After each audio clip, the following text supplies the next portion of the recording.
नमस्ते and welcome to Fit Facts with Anmol. अच्छा, एक सिचुएशन इमेजिन कीजिए। एक 45 ईयर ओल्ड इंसान है, बिल्कुल फिट दिखने वाला, घर का खाना खाता है, अल्कोहल को हाथ भी नहीं लगाता। एक रूटीन सर्जरी के दौरान सर्जन उनकी लिवर को देखता है और मतलब चौंक जाता है, चौंक जाता है, क्यों? क्योंकि वो हेल्दी डीप रेडिश ब्राउन नहीं है, बल्कि पेल और फैटी दिख रहा है, ऑलमोस्ट फॉग्रा जैसा। ओके। डॉक्टर का पहला सवाल, आप हैवी ड्रिंकर होंगे, पर सच तो यह है कि उन्होंने कभी ड्रिंक ही नहीं किया। तो प्रॉब्लम क्या है? उनका लिवर एक साइलेंट क्राइम सीन बन चुका है। और ये कहानी आई थिंक सिर्फ उनकी नहीं, हर 4 में से एक इंडियन की है जिसे non alcoholic fatty liver disease यानी NAFLD है। एग्जैक्टली और वो लिवर उस इंसान की बॉडी का एक अर्ली वार्निंग सिग्नल था, एक canary in the coal mine जिसे सबने इग्नोर कर दिया। आज हम इसी पर गहरी चर्चा करेंगे, कैसे मॉडर्न लाइफस्टाइल ने हमारे एंशिएंट जीन्स के साथ गड़बड़ कर दी है। राइट। क्यों किसी का वेट आने वाली प्रॉब्लम का आईना नहीं, बल्कि असली कल्प्रिट मेटाबॉलिक डिसफंक्शन है। और सबसे इंपॉर्टेंट, हम उन लैब टेस्ट की बात करेंगे जो इस साइलेंट बीमारी को पकड़ सकते हैं, इससे पहले कि बहुत देर हो जाए। चलिए शुरू करते हैं। हम सब जानते हैं कि NAFLD यानी non alcoholic fatty liver disease का मतलब लिवर में फैट का जमा हो जाना है। पर इसका प्रोग्रेशन कैसे होता है? ये शुरू कैसे होता है? ये बहुत बहुत ही सिंपल तरीके से शुरू होता है। आपके लिवर में फैट आ रहा है और फैट निकल रहा है। जब आने की स्पीड निकलने की स्पीड से ज्यादा हो जाती है, बस इनिशियली ये सिर्फ एक्स्ट्रा फैट है, कोई इन्फ्लेमेशन नहीं, कोई डैमेज नहीं। Sounds harmless, right? राइट। तो ये एक चिंगारी है जो आग का पकड़ती है। What's the tipping point? The tipping point है इन्फ्लेमेशन। जब इस एक्स्ट्रा फैट में सूजन यानी इन्फ्लेमेशन जुड़ जाती है, तब ये बन जाता है NASH. NASH, non alcoholic steatohepatitis. हाँ, इस नाम को आराम से समझते हैं।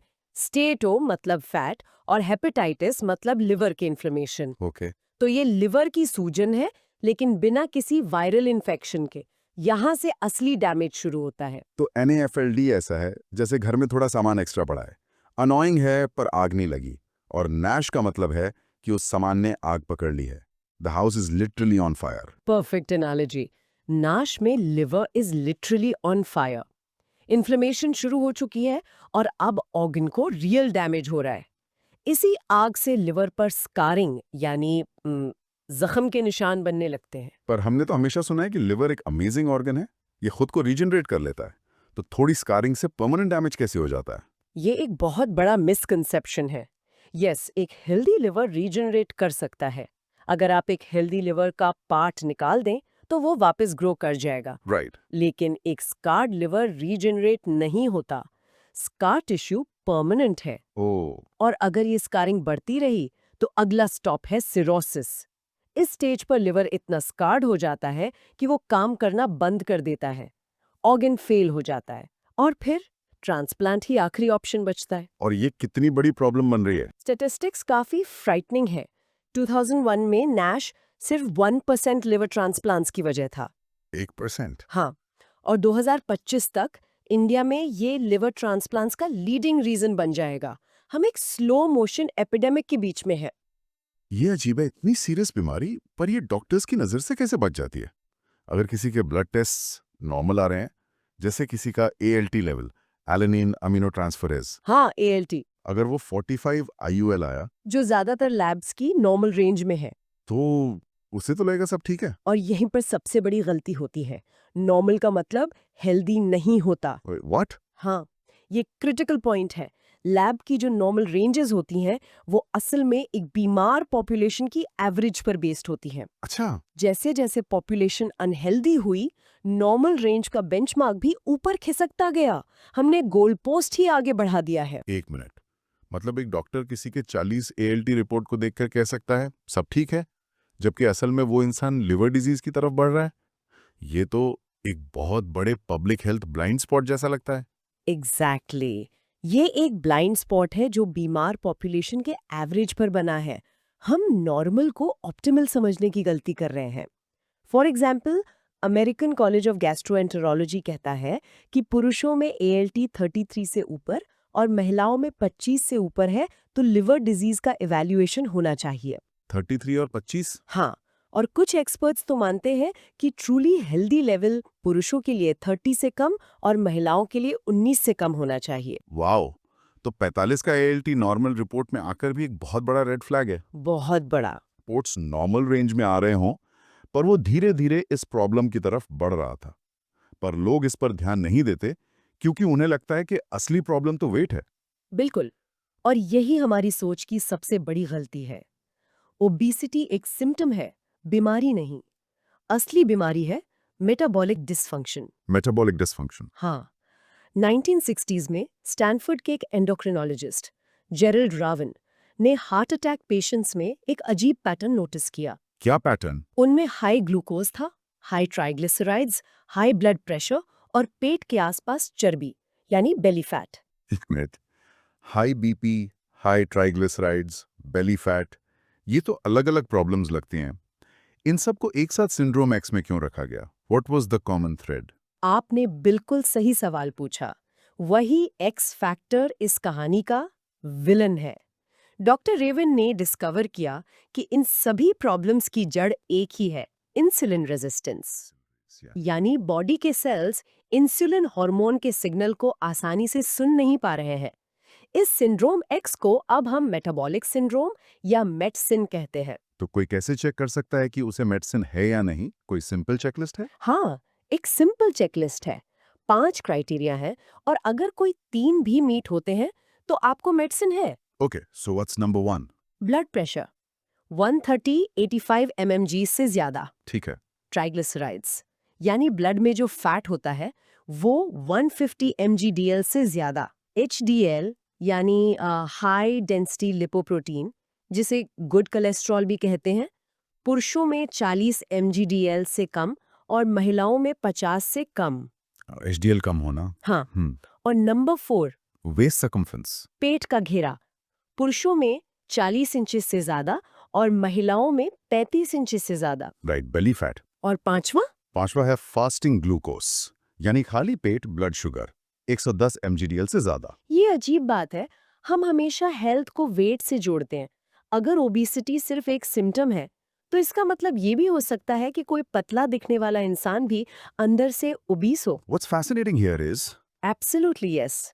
इस फिनोमिनन को टोफी कहते हैं। Toffee. Thin on the outside, fat on the inside. Wow. Research बताती है कि 20 से 40% नॉर्मल वेट वाले लोग मेटाबॉलिकली सिक होते हैं, जबकि 33% ओबीस लोग मेटाबॉलिकली बिल्कुल हेल्दी होते हैं। ये तो काफी काउंटर इंट्यूटिव है। बिल्कुल।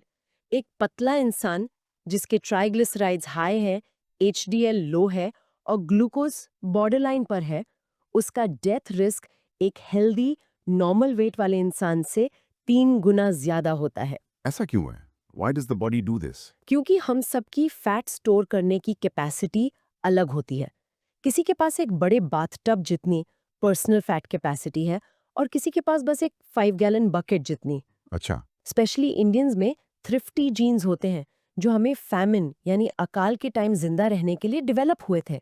हमारी बॉडी फैट को बहुत इफिशिएंटली स्टोर करने के लिए बनी थी। राइट। लेकिन मॉडर्न अनलिमिटेड कैलोरीज वाले एनवायरनमेंट में ये जेनेटिक गिफ्ट एक मेटाबॉलिक कैटास्ट्रोफी बन गया है। तो जब वो बकेट यानी पर्सनल फैट कैपेसिटी भर जाती है, तब ये एक्स्ट्रा फैट जाता कहाँ है? ये स्पिलओवर होना शुरू हो जाता है, बिल्कुल एक ओवरफ्लोइंग बाथटब की तरह। ये फैट ऑर्गन्स के आसपास जमा होता है, जिसे विसरल फैट कहते हैं। Visceral fat. ये वो फैट है जिसे आप देख नहीं सकते, पर ये सबसे खतरनाक है। सिर्फ 2 किलो विसरल फैट भी आपके कार्डियोवैस्कुलर डिजीज और डायबिटीज रिस्क को टॉप 5% में डाल सकता है। इसलिए असली हेल्थ वेट मशीन नहीं बताती। नहीं, असली हेल्थ एक डेक्सा स्कैन बताता है जो आपका विसरल फैट परसेंटेज ट्रैक करता है। चलिए इसे एक मिसाल से समझते हैं। किसी ने एक डोनट खाया। अब बॉडी के अंदर क्या कॉन्वर्सेशन हो रही है? बॉडी के पास 2 ऑप्शंस हैं, ग्रो नाउ और स्टोर नाउ। ओके। अगर आप एक्टिव हैं तो उस डोनट के कार्ब्स ग्लाइकोजन बनकर मसल्स में जाकर फौरन बर्न हो जाते हैं। सेफ। ठीक है, लेकिन अगर आप सेडेंटरी हैं, जैसे एक ऑफिस वर्कर, तो कार्ब्स से ग्लूकोज बनता है, इंसुलिन रिलीज होता है और बॉडी के ग्लाइकोजन स्टोर्स, जिनकी कैपेसिटी सिर्फ 1600 कैलोरीज के आसपास है, बहुत जल्दी भर जाते हैं। तो मेरा शरीर उस डोनट को देखकर आपस में बात कर रहा है, भाई इसका क्या करें? मसल्स में जगह नहीं है, ग्लाइकोजन टैंक फुल है, चलो एक काम करते हैं, इसे फैट बनाकर आगे पार्क कर देते हैं। That's basically what's happening. हाँ, बिल्कुल, that's a perfect way to put it. पहले तो बॉडी उसे सबक्यूटेनियस फैट यानी स्किन के नीचे वाले फैट में स्टोर करने की कोशिश करती है। ये एक सेफ बफर जोन है। Buffer zone. लेकिन जब आप जरूरत से ज्यादा खाते रहते हैं तो ये बफर जोन भी सैचुरेट हो जाता है और फिर शुरू होता है वो स्पिल ओवर। फैट ब्लड में, हाई ट्राइग्लिसराइड्स, लिवर में NAFLD, मसल में इंसुलिन रेजिस्टेंस और ऑर्गन्स के आसपास विसरल फैट जमा होने लगता है। आपने पहले दो विलेंस का जिक्र किया था, पहला था इंसुलिन रेजिस्टेंस। इसे थोड़ा और सिंपल शब्दों में समझाइए। सोचिए, इंसुलिन एक पोस्टमैन है जो हर सेल के दरवाजे पर खटखटा कर कहता है, ये लो ग्लूकोज एनर्जी के लिए। ओके। जब मसल सेल्स के अंदर फैट घुस जाता है तो वो सेल इस पोस्टमैन के लिए बहरा हो जाता है, दरवाजा नहीं खोलता। इस पर बॉडी का पोस्टमास्टर यानी पैंक्रियास कहता है, ओके, I'll yell louder, और वो और ज्यादा इंसुलिन भेजता है। ये हाई इंसुलिन की कंडीशन, जिसे हाइपर इंसुलिनीमिया कहते हैं, ये वो साइलेंट किलर है जो टाइप 2 डायबिटीज से 10-20 साल पहले शुरू हो जाता है। और इसका अंजाम क्या होता है? इसे बलून एनालॉजी से समझते हैं। आप एक पूरे भरे हुए बलून में और हवा भरते जा रहे हैं, जोर से और जोर से। इवेंचुअली क्या होगा? पॉप हो जाएगा। एग्जैक्टली। वैसे ही सालों तक एक्स्ट्रा काम करने के बाद पैंक्रियास थक जाता है, इंसुलिन बनाना कम कर देता है और अब ब्लड में ग्लूकोज बढ़ने लगता है। That's when pre diabetes and then type 2 diabetes are diagnosed. Okay. अब आते हैं फ्रक्टोज पर। ये सुन के कान खड़े हो जाते हैं। हम बचपन से सुनते आ रहे हैं, an apple a day keeps the doctor away. और अब आप कह रही हैं कि फ्रूट में जो चीनी है वो एक विलेन है। ये एक ब्रिलियंट क्वेश्चन है। Context is everything. हमारे एंसेस्टर्स में एक जेनेटिक म्यूटेशन हुआ था जिससे उनकी बॉडी यूरिक एसिड को ब्रेक डाउन नहीं कर पाती थी। ये म्यूटेशन उनके लिए एक एडवांटेज था। एडवांटेज कैसे? जब वो फल खाते थे, फ्रक्टोज उनके लिवर में मेटाबोलाइज होकर यूरिक एसिड बनाता था जो बॉडी को सिग्नल देता था, winter is coming, fat store करो। ये सर्वाइवल के लिए जरूरी था। लेकिन आज तो हर सीजन में हर फल मिलता है। Winter is never coming. Exactly. आज के मॉडर्न वर्ल्ड में जहाँ फ्रक्टोज सिर्फ फलों में नहीं बल्कि soft drinks, fruit juices, healthy smoothies, yogurt, हर चीज में है, वही सर्वाइवल मैकेनिज्म एक डिजास्टर बन गया है। अच्छा। फ्रक्टोज लिवर में जाकर यूरिक एसिड बनाता है जो बॉडी को फ्यूल डिप्लीटेड का झूठा सिग्नल देता है और फैट स्टोरेज को जबरदस्ती ऑन कर देता है। तो इसका इमीडिएट एक्शन आइटम ये है कि घर में रखी फ्रूट जूस की बॉटल को ड्रेन में डाल दें। Whole fruit is okay, juice is not. Simple is that. Precisely. Whole fruit में फाइबर होता है जो फ्रक्टोज के अब्जॉर्प्शन को स्लो कर देता है। लिवर उसे आराम से हैंडल कर लेता है। बट एक glass Apple juice is basically liquid fructose जिसे आप सीधा लिवर पर ओवरलोड कर रहे हैं। ये सब सुनकर अगर कोई लिसनर अपनी मेटाबॉलिक हेल्थ का आईना देखना चाहता है तो स्टैंडर्ड टेस्ट्स काफी नहीं हैं। तो अगर उन्हें 3 चीजें चेक करवानी हो, a kind of litmus test, वो क्या होंगी? Great question. 3 चीजों पर फोकस करें। सबसे पहले फास्टिंग इंसुलिन। ये आपका स्मोक डिटेक्टर है जो आग लगने से बहुत पहले बता देता है कि सिस्टम में गड़बड़ शुरू हो गई है। इसका टारगेट क्या होना चाहिए? टारगेट 10 MIUML से कम होना चाहिए। दूसरा है ट्राइग्लिसराइड HDL रेशियो। ये बताता है कि आपकी बॉडी में फैट स्पिलओवर हो रहा है या नहीं। राइट। आइडियली ये 1.1 से कम होना चाहिए। एक सिंपल रूल, आपके ट्राइग्लिसराइड्स का नंबर आपके HDL के नंबर से ज्यादा नहीं होना चाहिए। और तीसरा है ALT, आपके लिवर का हेल्थ चेकअप। जैसा हमने डिस्कस किया, टारगेट पुरुषों के लिए 30 से कम और महिलाओं के लिए 25 से कम होना चाहिए। इन 3 से ही कहानी काफी हद तक साफ हो जाती है। टेस्ट के अलावा लाइफस्टाइल में क्या इमीडिएट सिंपल चेंजेस किए जा सकते हैं जिनका सबसे ज्यादा इम्पैक्ट हो? 2 चीजें हैं जो गेम चेंजर हैं। पहला, डाइट में जैसा आपने कहा सारे liquid sugars, soft drinks, packaged juices, so called healthy smoothies को पूरी तरह बंद कर दें। बिल्कुल। और लेबल्स पढ़ना सीखें। नेचुरल योगर्ट और सैलेड ड्रेसिंग्स में छुपा हुआ शुगर होता है। इंडियन प्लेट की बात करें तो सिंपल रूल है, आधी प्लेट सब्जी, 1/4 दाल या प्रोटीन और सिर्फ 1/4 रोटी या चावल। और दूसरा गेम चेंजर, जिम जाना जरूरी है? बिल्कुल नहीं। असली मेटाबॉलिक हैक है मूवमेंट, स्पेसिफिकली आफ्टर मील्स। खाने के बाद? हाँ, सबसे पावरफुल चीज है 15 मिनट पोस्ट मील वॉक, लंच और डिनर के बाद।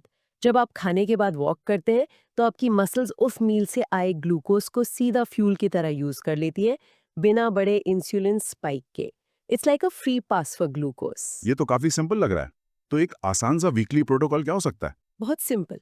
हफ्ते में 5 बार पोस्ट मील वॉक, 2 से 3 बार थोड़ी स्ट्रेंथ ट्रेनिंग, और हफ्ते में 150 मिनट जोन 2 कार्डियो, यानी ऐसी स्पीड पर वॉक या जॉगिंग जिसमें आप आराम से बात कर सकें।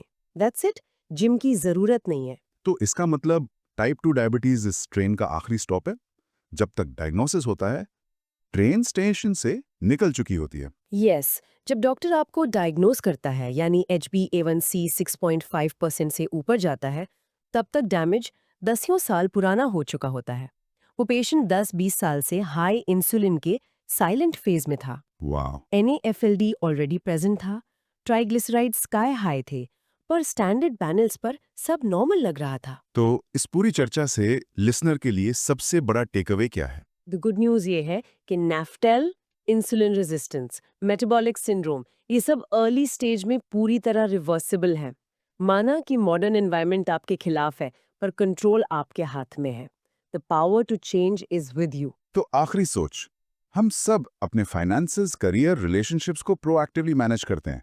हम क्वार्टरली रिपोर्ट्स देखते हैं, तो हम अपनी हेल्थ को, जो सबसे बड़ी वेल्थ है, उससे प्रोएक्टिवली मैनेज क्यों नहीं करते? एग्जैक्टली। क्यों हम डॉक्टर के सरप्राइज डायग्नोसिस का वेट करते हैं? That's the final thought. Doctor के लिए एक अनजान मामला मत बनिए, अपनी सेहत के जासूस खुद बनिए। एक फास्टिंग इंसुलिन टेस्ट कराएं, लिक्विड शुगर बंद करें, खाने के बाद वॉक पर जाएं और 7 से 9 घंटे की नींद लीजिए। The solution is often simpler than the problem. So that was our deep analysis on the metabolic crisis brewing inside our bodies. The power to change is in your hands, starting with the right information. Thank you for tuning in to Fit Facts with Anmol. Stay curious, stay healthy. We'll be back next time with more facts to fuel your fitness journey.